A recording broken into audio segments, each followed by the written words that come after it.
Kenapa anak sering demam, khususnya anak laki-laki atau bayi laki-laki? Nah, sebenarnya apa sih penyebabnya?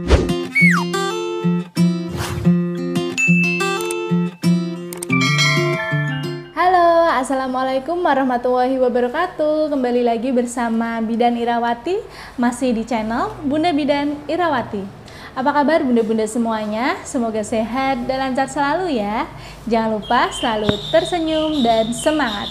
Jadi bayi laki-laki dan perempuan itu bentuk genitalianya itu berbeda. Nah, yang bayi laki-laki khususnya bagi yang belum dilakukan sunat atau anak yang belum sunat itu biasanya di ujung Mr. P-nya itu tertutup ke depan kulitnya. Jadi kulitnya itu berkerut-kerut di bagian depan. Untuk kulit bagian depan Mr. P ini biasanya sering ada kotoran-kotoran yang menempel di sekelilingnya.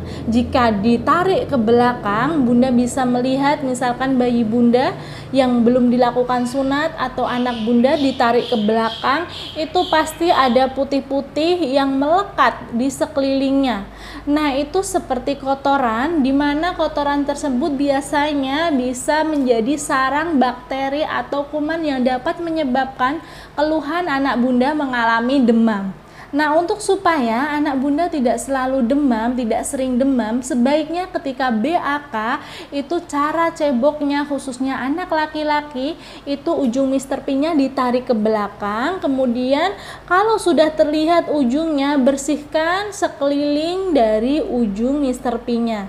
Benar-benar dibersihkan pakai air mengalir, pakai air bersih. Jangan hanya ketika BAK langsung tidak dilakukan cebok, tidak cebok sama sekali, atau hanya diusap gitu saja tidak dengan ditarik.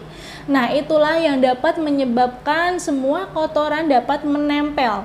Kotoran bisa berbagai macam, bisa dari debu, bisa dari bedak, bisa dari semua yang dapat menyerap atau menempel di sekeliling Mr. P-nya.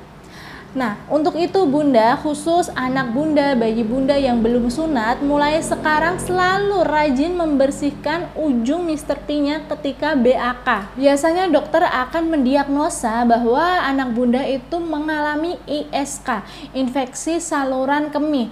Nah, penyakit ini biasanya bakterinya itu berasal dari saluran kemih, mulai dari ujung daerah Mr. P-nya yang tidak selalu dibersihkan atau kurang bersih saat membersihkan, itu akan dapat masuk dan dapat menyebabkan penyakit ISK ini. Nah, biasanya kalau sudah tahapnya sudah parah, sudah terlalu sering sampai bayinya itu sering kejang karena demamnya sangat tinggi, itu biasanya dokter menyarankan untuk anak bunda atau bayi bunda dilakukan sunat dini. Jadi masih bayi disunat. Itu sebenarnya boleh atau aman tidak sih dilakukan?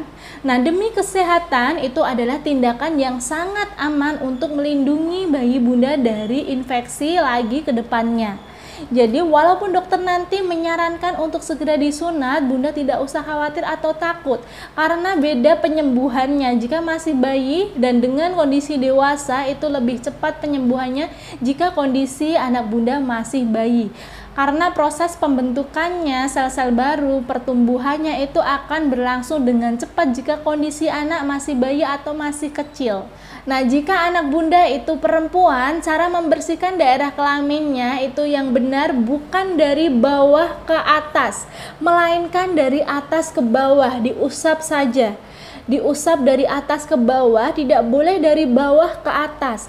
Kenapa demikian bunda? Kalau anak perempuan itu bagian dari saluran kemihnya itu dekat dengan bagian anusnya. Jika bunda mencebokinya dari bawah ke atas, itu akan membuat bakteri yang ada di bagian bawah akan masuk ke dalam saluran kemih.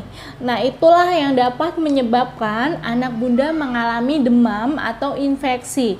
Jadi mulai sekarang khusus yang punya anak perempuan, bayi perempuan, ajari cara cebok yang benar kalau dia sudah tahu, yaitu dari atas ke bawah. Pakai air bersih, air mengalir yang langsung dari keran.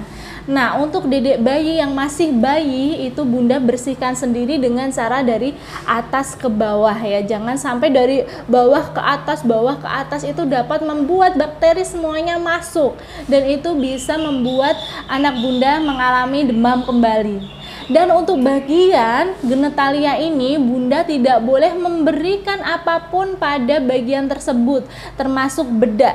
Karena bedak, apalagi bedak tabur, itu seperti debu. Dan jika sudah masuk ke saluran kemih, itulah yang dapat menyebabkan kotoran-kotoran itu menempel dan tersumbat dan menjadi sarang bakteri. Untuk itu, bagi yang masih pakai bedak tabur di daerah kelamin, mulai sekarang jangan lagi dipakaikan. Cukup setelah BAK atau BAB itu cebok yang bersih kemudian dikeringkan dengan handuk. Setelah kering, tidak boleh dikasih apapun, langsung saja dipakaikan celana dalamnya. Dan buat Bunda yang masih menggunakan diapers atau pampers pada anaknya, sebaiknya tidak boleh sampai menunggu pampersnya atau diapersnya ini penuh. Jadi harus sesering mungkin mengecek, menggantinya secara berkala supaya diapersnya tidak menjadi sarang bakteri yang terdapat di BAK dan BAB-nya misalkan tidak kunjung diganti. Mulai sekarang Bunda harus selalu ikutin saran yang Bidan Irawati sebutkan tadi supaya anak-anak Bunda selalu dalam keadaan sehat, tidak mengalami demam apalagi sampai kejang. Jika anak Bunda mengalami demam, Bunda harus segera sedia termometer, diukur berapa suhunya. Suhu yang normal itu 36,5 sampai 37,5. Jika sudah di atas 37,5, Bunda harus segera memberikan anak Bunda penurun panas sesuai dosisnya, sesuai umurnya.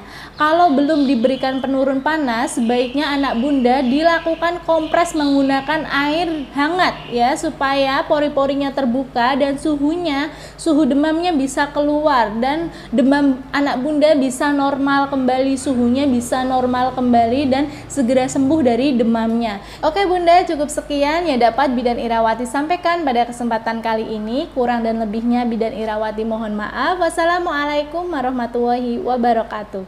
Dadah.